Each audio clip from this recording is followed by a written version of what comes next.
Faster than a speeding bullet. More powerful than a locomotive. Able to leap tall buildings at a single bound. Look, up in the sky. It's a bird. It's a plane. It's Superman.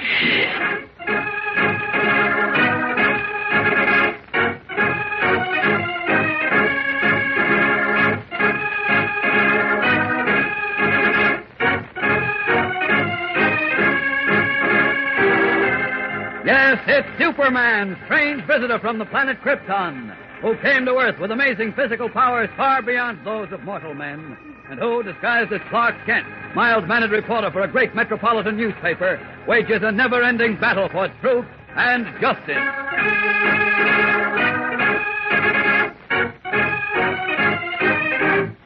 Today, after a frantic night-long search, Superman finally locates Batman in a lonely farmhouse, but arrives to find the wooden structure in flames.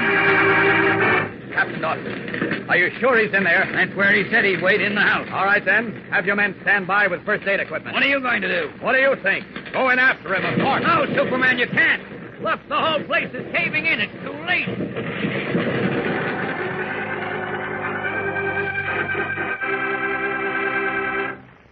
They tell a story, gang, about a young lawyer who once lived out in Illinois. The story goes that he was once defending the son of an old friend on what he knew was a fake murder charge. But it looked bad for his client because a hostile witness testified that he had seen the accused boy there. Well, everybody in the courtroom figured that this just about cooked the young lawyer's case. But the young lawyer proved his case with an almanac, showing that there had been no moon on the night of the murder. Well, this established that the witness was lying, and the jury brought in a verdict of not guilty. Many years later, that same lawyer said, "You can fool all of the people some of the time and some of the people all of the time. But you can't fool all of the people all of the time." Well, by this time, you've probably guessed who he was. Yes, Abraham Lincoln is correct. Boys and girls, one of Abraham Lincoln's most outstanding qualities was his overwhelming passion for always seeking the truth, searching for facts. He had no use for statements based on hatred instead of common sense. And one reason he came to love and respect all men, regardless of their race or religion, was because common sense told him to question statements based on racial or religious bigotry. Well, we can all take a tip from Abe Lincoln because phony ideas which spread racial and religious hatred are purposely intended to fool some of the people, the weak, the susceptible ones. So when you hear such falsehoods about persons whose race or religion is different from yours, don't be taken in. Do as young Abraham Lincoln did. Dig into the real facts. That way you can never go wrong.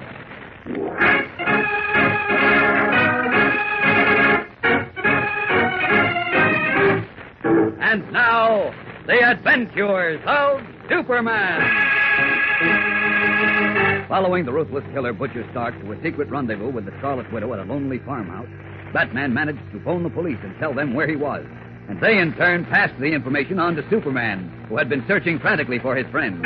Then, with Captain Dawson of the State Police, the Man of Steel sped to the scene, only to find the farmhouse a blazing inferno and his friend trapped inside. Without a second's hesitation, he jumped forward to Batman's rescue. And at that very instant, the flame-weakened roof sagged, the walls bulged out, and as the Man of Steel disappeared into the flames, the entire blazing structure collapsed. Mr. Dawson, he's in there. Right in the middle of it. I saw him. I know. The whole place is caved in on top of him. I don't see how even Superman can survive that. Can't we do anything, sir? Without firefighting equipment, we can't get within 10 feet of the place. Horrible. Horrible. Great Scott! I can't believe it. It's impossible. What are you talking about? Look, it's Superman. Walking out of the fire, carrying someone. He's all right, sir. He made it.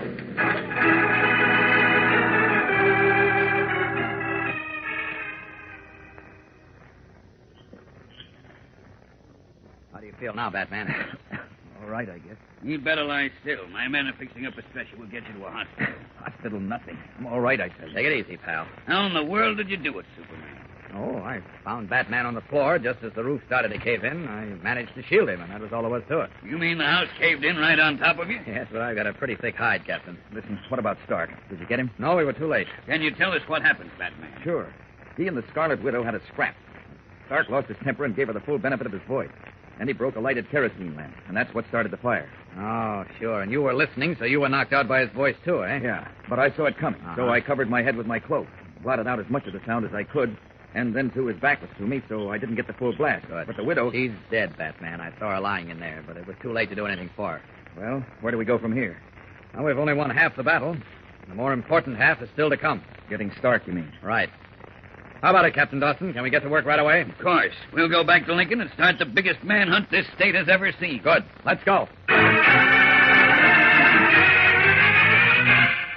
Attention, all county police. Be on the lookout for Butcher Stark, escaped convict, wanted for murder. Description as follows. Attention, all state police. Request your cooperation in search for Butcher Stark, escaped convict, wanted for murder. Description as follows.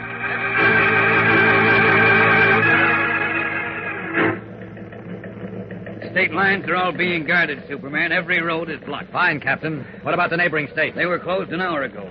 Beetle couldn't get through without being seen. Good. That's right. And it looks as if all we have to do is wait. That's all we can do. But suppose he does break through. He did in Metropolis, you know. We'll still have a line on him, Batman. We can alert bordering states in 5 minutes. He'd be on the job immediately. Good enough. I hope you warned everyone about the power of his voice, Captain. I did, but I've had a lot of questions about it. Frankly, they think I'm crazy. Well, they wouldn't think so if they could hear it. In any case, they're on the alert for anything out of the ordinary. Slightest indication of trouble, and they'll shoot to kill. Well, can't do any more, I suppose. Nope. Now keep your fingers crossed.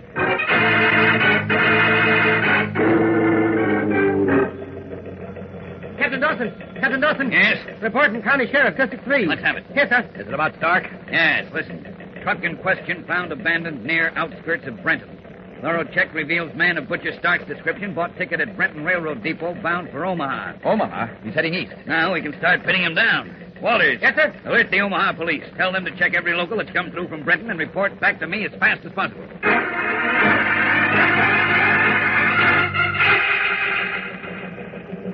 Report from Omaha, Captain Dawson. Right, thanks. Any news of Stark?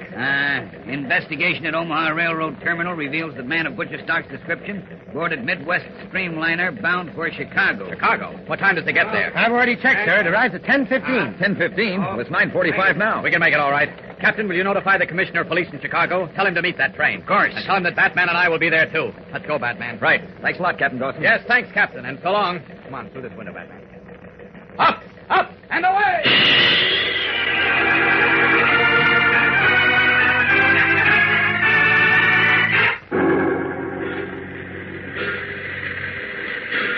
Almost all the passengers are off, Superman. I know, Batman. Stark wasn't on the train. You sure you haven't missed him? Positive, Lieutenant. Are your men covering the track side of the train? Yes, and they've got every exit in this terminal blocked. Well, here comes the head conductor. Maybe he can tell us something. I'll ask him. Conductor? Yes, officer? You're the conductor of this train? That's right. You remember a man getting aboard the train at Omaha, heavy set, about 6 feet tall, coarse features? Why, And he probably spoke in a whisper. Oh, yes, I remember. He was ticketed to Chicago. Well? Did he get off here? No, he got off the last stop, Aurora. Said he wasn't feeling well. Oh, Aurora, eh? Can you have the local authorities check in there, Lieutenant? Certainly. Let's get back to headquarters.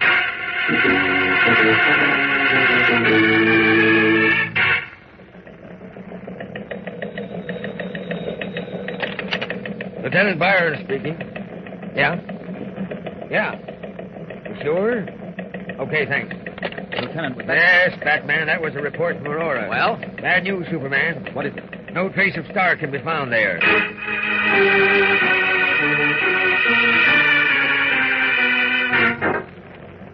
But, Lieutenant, he must have gone somewhere. I know, but there's no trace of him in or out of Aurora. And it's been 5 hours since we last heard of him. Well, I'm doing everything I can. Send inquiries all over the state. Excuse me.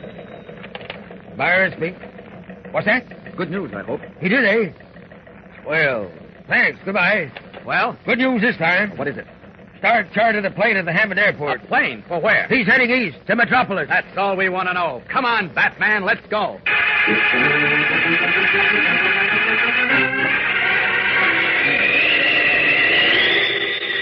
He's got a 5-hour lead on us, Superman. You think we can catch up to him? There can be no question about it, Batman. We've simply got to do it.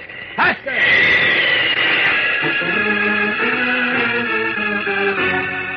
As Batman hangs on, the Man of Steel literally scorches the air in his desperate flight to Metropolis.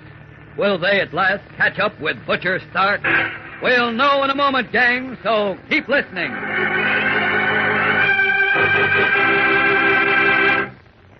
Gang, I'll bet that if I were to start telling you the story of Peter Rabbit, chances are you'd say, oh, can it? That's old stuff, kid stuff. We've heard it before. Well, you'd be right, of course. In other words, boys and girls, our tastes, our minds, our ideas should keep growing along with our bodies. We should outgrow baby stories, same as we outgrow baby clothes. And a lot of stuff we might swallow as babies should be, well, just plain silly as we get older. Because, for one thing, as we grow, we learn to reason better. We learn to weed out the nonsense from what makes good sense. We learn to see people as they really are instead of just swallowing and believing a lot of false notions that folks with selfish axes to grind would have us believe. We learn that there is no boogeyman. That, of course, goes for most of us. But unfortunately, you can always find a few people whose ideas make as little sense as baby talk. People who spout a lot of nonsense about other people's religion or race, or the stupid nonsense about superiority of one kind of people over another. The sort of nonsense talk that sets one person against another, and in that way weakens our whole country. You see, the trouble is, jokers like that just haven't grown up. Maybe the rest of us ought to put them wise. When we hear people like that spout such balderdash, we ought to tell them the true facts of life. That's the only way we can create harmony and so live in peace. It's the only way we, as individuals, can help to keep our country united and strong. It's your duty and mine. Let's never shirk that duty.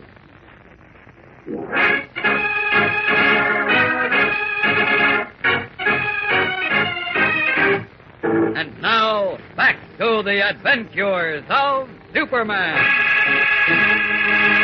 Streaking eastward from Chicago to Metropolis with lightning speed, Superman and Batman cling tenaciously to the trail of Butcher Stark, the ruthless killer whose voice contains deadly sonic power. We join them now in Central Police Headquarters, as in their disguises of Clark Kent and Bruce Wayne, they question Inspector Henderson. Did you get the message from Lieutenant Byron, Inspector? Yes, I got it. And you covered all airports, I hope. I certainly did. Well, what happened? That plane never landed. What? What do you mean it never landed? Just what I said, Kent. I just got a report from the Galesburg police. Well? The plane Stark chartered cracked up in the mountains. Oh, no. How did it happen? Well, they don't know. It seems that the pilot was dead before the plane hit. A dirty runt. Stark? What about him? No sign of him. He must have bailed out. Yeah, I guess so. But why over Galesburg? I don't... Of course. Huh? What is it, Bruce? The Sonic Laboratory is in the mountains near Galesburg. Well, that's right, but what that And got... now I remember. The Scarlet Widow claimed he was losing his power. What? So he said he was going to do something about it. Wait, Scott, you mean he thinks that by going back to the Sonic Lab he can renew his power? An insane man can think anything, Clark. Then we've got him. Come on, Bruce. We're on our way to a showdown. Leaving Inspector Henderson open-mouthed in bewilderment, Kent and Bruce Wayne stride quickly and purposefully out of the office.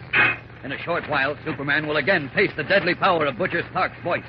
What will be the result this time? We'll know tomorrow, gang, so don't fail to listen. Tune in, same time, same station, for the last gripping episode of The Voice of Doom on The Adventures of Superman.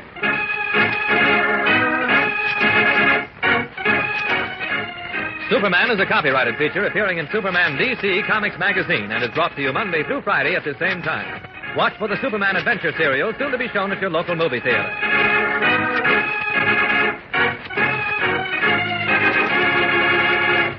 This program came from New York. Stay tuned to your mutual station for Adventure Parade, which follows in just a moment. And right after Adventure Parade, you will hear Tom Mix and his straight shooters. This is the Mutual Broadcasting System.